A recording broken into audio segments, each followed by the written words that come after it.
गीत है। माता ओ माता, तुम ही हो भाग्य विधाता। ओम शांति। यह हुई जगत अम्बा की महिमा, क्योंकि यह है नई रचना। एकदम नई रचना तो होती नहीं है, पुराने से नई होती है। मृत्यु लोक से अमरलोक जाना है। यह जैसे जीने और मरने का सवाल है। या तो मृत्यु लोक में मरकर खत्म होना है, या तो फिर जीते जी मरकर अमरलोक में चलना है। जगत की मां माना जगत को रचने वाली, यह जरूर है बाप स्वर्ग का रचयिता है। रचना रचते हैं ब्रह्मा द्वारा। बाप कहते हैं, मैं सूर्यवंशी चंद्रवंशी राजधानी स्थापन करता हूं। आना है संगम पर। कहते भी है, कल्प के संगम युगे, हर संगम युगे आता हूं। क्लियर समझानी है। सिर्फ मनुष्यों ने भूल कर नाम बदली कर दिया है।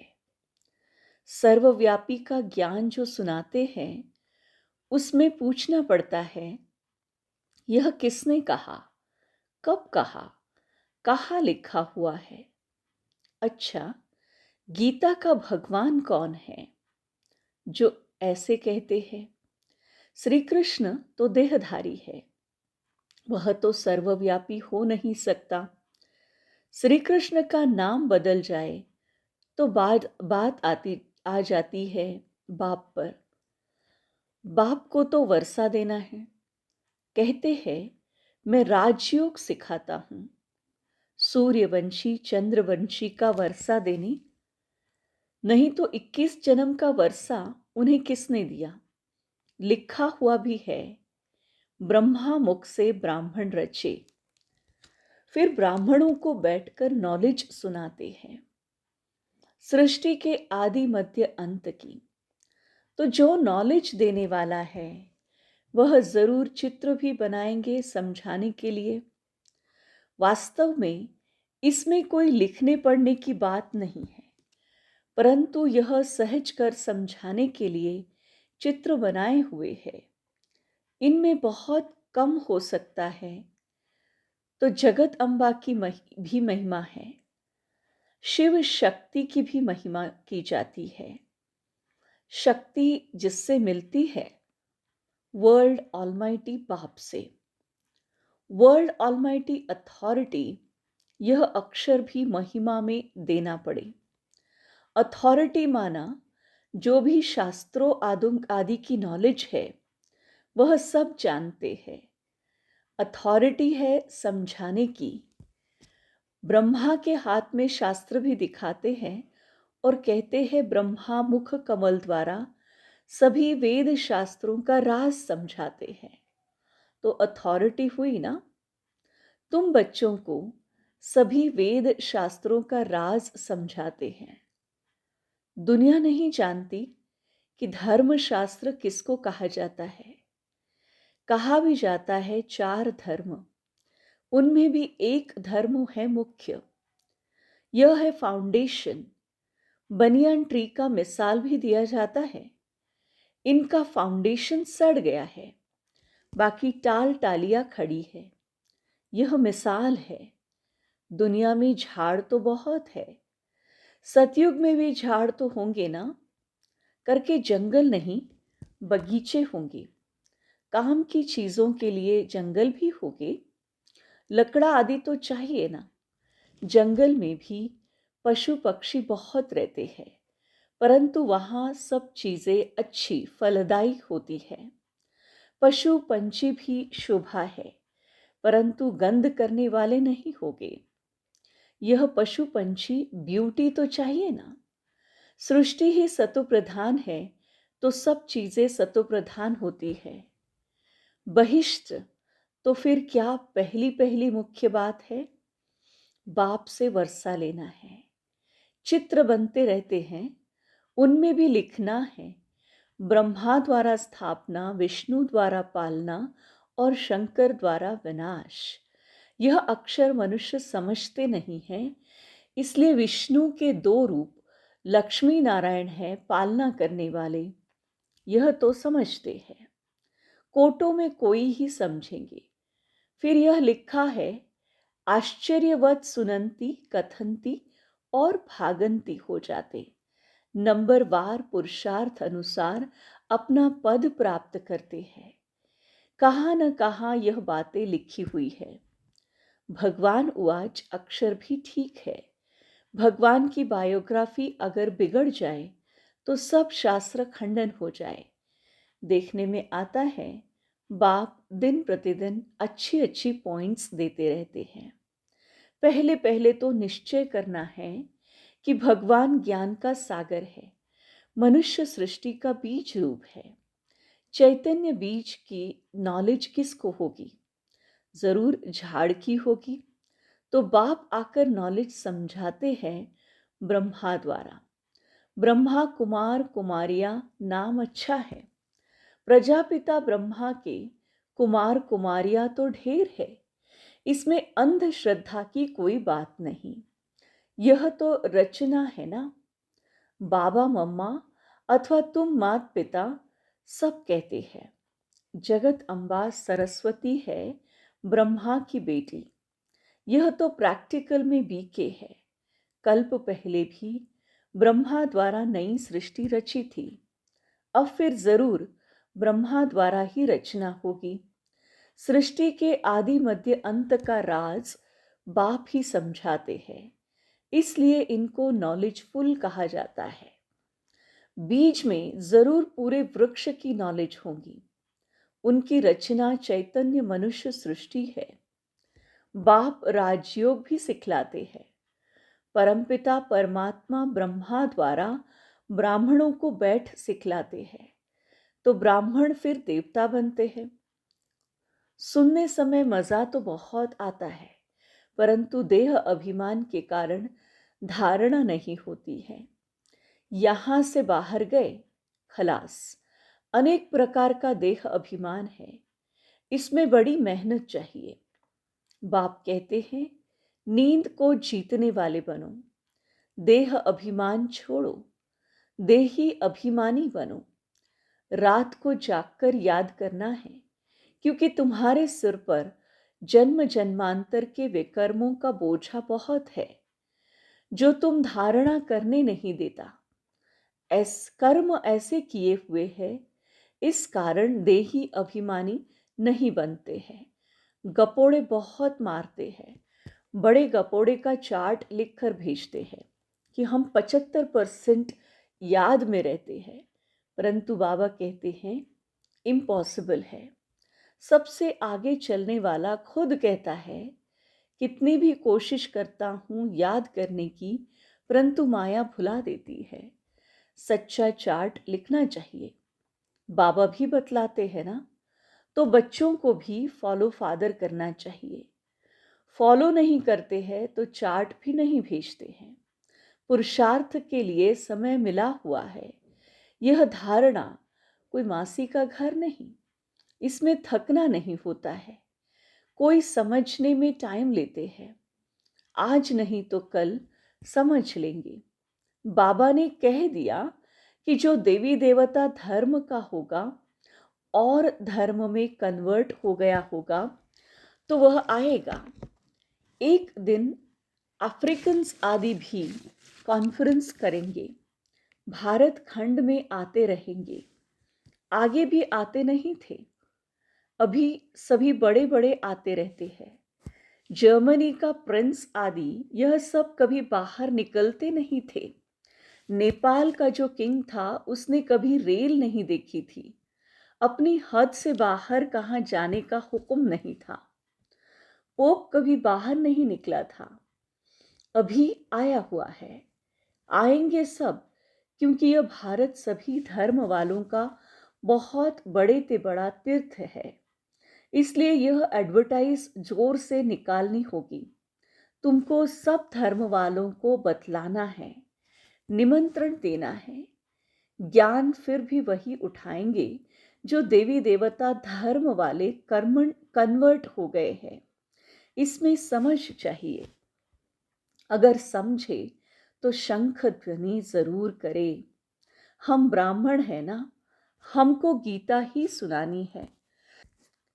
बहुत सहज है, बेहद का बाप है स्वर्ग का रचयिता, उनसे वर्षा पाना हमारा हक है। सबका हक है अपने पियर घर मुक्ति धाम में जाने का। मुक्ति जीवन मुक्ति का हक है, जीवन मुक्ति सबको मिलनी है। जीवन बंध से मुक्त हो शांत में जाते हैं, फिर जब आते हैं तो जीवन मुक्त है। परंतु सबको सतयुग में तो जीवन मुक्ति नहीं मिलती है। सतयुग में जीवन मुक्ति में थे देवी देवता, पीछे जो आते हैं कम सुख कम दुख पाते हैं। यह सब हिसाब किताब है। सबसे कंगाल भारत ही बना है जो सबसे ऊंच था। बाप भी कहते हैं यह देवी देवता धर्म बहुत सुख देने वाला है। यह बनी बनाई है, सब अपने अपने समय पर अपना अपना पार्ट बजाते हैं। हेवनली गॉडफादर ही हेवन स्थापन करते हैं और कोई कर न सके। क्राइस्ट से 3000 वर्ष पहले बरोबर कहते हैं हेवन था, नई दुनिया थी। क्राइस्ट कोई वहां थोड़ी ही आएगा, वह अपने समय पर ही आता है। फिर उनको अपना पार्ट रिपीट करना है। यह सब बुद्धि में बैठे तो श्रीमत पर चले। सबकी बुद्धि एक जैसी नहीं है। श्रीमत पर चलने की हिम्मत चाहिए। फिर शिव बाबा आप जो खिलाओ, आप जो पहनाओ, ब्रह्मा और जगत अम्बा द्वारा, ब्रह्मा द्वारा ही सब कुछ करेंगे ना, तो दोनों कंबाइंड है। ब्रह्मा द्वारा ही कर्तव्य करेंगे। शरीर तो दो इकट्ठे नहीं है, कोई कोई कंबाइंड शरीर भी देखा है बाबा ने। सोल तो दोनों ही अलग अलग हो गई। इसमें बाबा प्रवेश करते हैं, वह है नॉलेजफुल। तो नॉलेज किस द्वारा दे? श्री कृष्ण का चित्र तो अलग है, यहाँ तो ब्रह्मा चाहिए। प्रैक्टिकल में ब्रह्मा कुमार कुमारियां कितने हैं? यह कोई अंधश्रद्धा तो नहीं है। अडॉप्टेड चिल्ड्रन को भगवान पढ़ाते हैं। कल्प पहले जो अडॉप्ट हुए हैं वही अब फिर होते हैं। बाहर ऑफिस में तो कोई नहीं कहेंगे हम बीके हैं, यह गुप्त हो गया। शिव बाबा की संतान तो है ही, बाकी रचना नई सृष्टि की रचनी होती है, पुरानी से नई बनती है। आत्मा में खाद पड़ने से पुरानी हो जाती है। सोने में ही खाद पड़ती है तो फिर झूठा हो जाता है। आत्मा झूठी होती है तो शरीर भी झूठा हो जाता है। फिर सच्चा कैसे हो?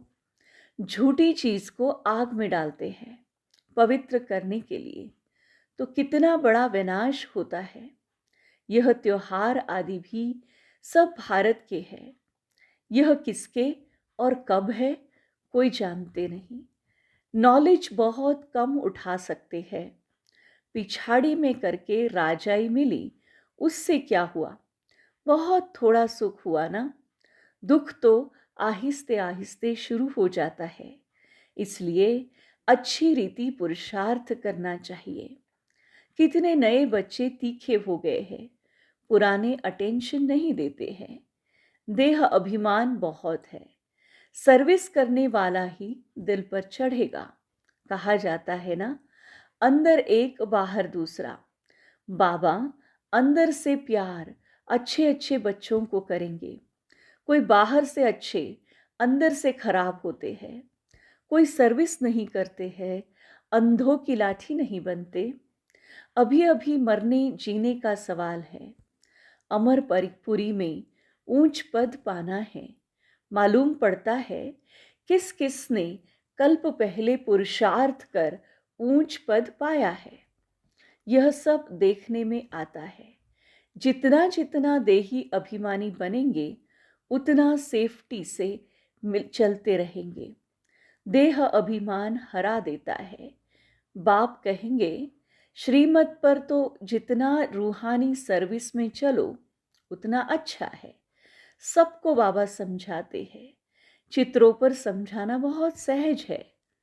ब्रह्मा कुमार कुमारियां तो सब है। वह शिव बाबा है, बड़ा बाबा।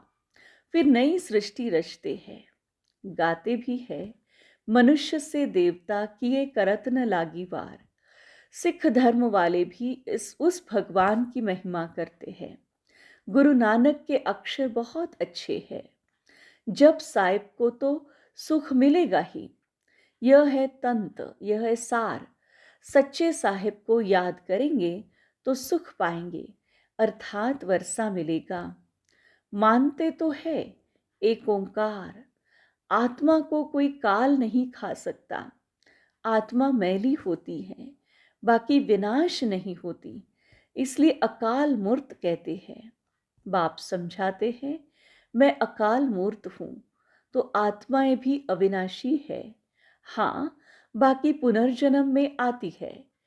हम एक रस है, साफ बतलाते हैं। मैं ज्ञान का सागर हूं, रूप बसंत भी हूं। तो यह बातें समझ कर समझानी है। अंधों की लाठी बनना है, जीवन दान देना है। फिर कभी अकाले मृत्यु नहीं होगी। तुम काल पर विजय पाते हो। अच्छा, मीठे मीठे सिकीलधे बच्चों प्रति माता पिता बाप दादा का याद प्यार और गुड मॉर्निंग। रूहानी बाप की रूहानी बच्चों को नमस्ते। धारणा के लिए मुख्य सार। श्रीमत पर रूहानी सर्विस करनी है। अंधों की लाठी बनना है। शंख ध्वनि जरूर करनी है। देह अभिमानी बनने के लिए याद का चार्ट रखना है। देही अभिमानी बनने के लिए याद का चार्ट रखना है। रात को जागकर खास याद करना है। याद में थकना नहीं है। वरदान, सदा अपनी श्रेष्ठ शान में रहकर परेशानियों को मिटाने वाले मास्टर सर्वशक्तिमान भव। सदा अपनी श्रेष्ठ शान में रहे, परेशानियों को मिटाने वाले मास्टर सर्वशक्तिवान भव। सदा यह वरदान स्मृति में रहे कि हम अपनी श्रेष्ठ शान में रहने वाले, औरों की भी परेशानी को मिटाने वाले मास्टर सर्वशक्तिमान है। कमजोर नहीं, श्रेष्ठ शान के तख्त नशीन है। जो अकाल तख्त नशीन बाप के दिल तख्त नशीन श्रेष्ठ शान में रहने वाले हैं, वे स्वप्न में भी कभी परेशान नहीं हो सकते। कोई कितना भी परेशान करे, लेकिन अपनी श्रेष्ठ शान में ही रहते हैं। स्लोगन, सदा अपने स्वमान में रहो तो सर्व का मान मिलता रहेगा। सदा अपने स्वमान में रहो तो सर्व का मान मिलता रहेगा। ओम शांति।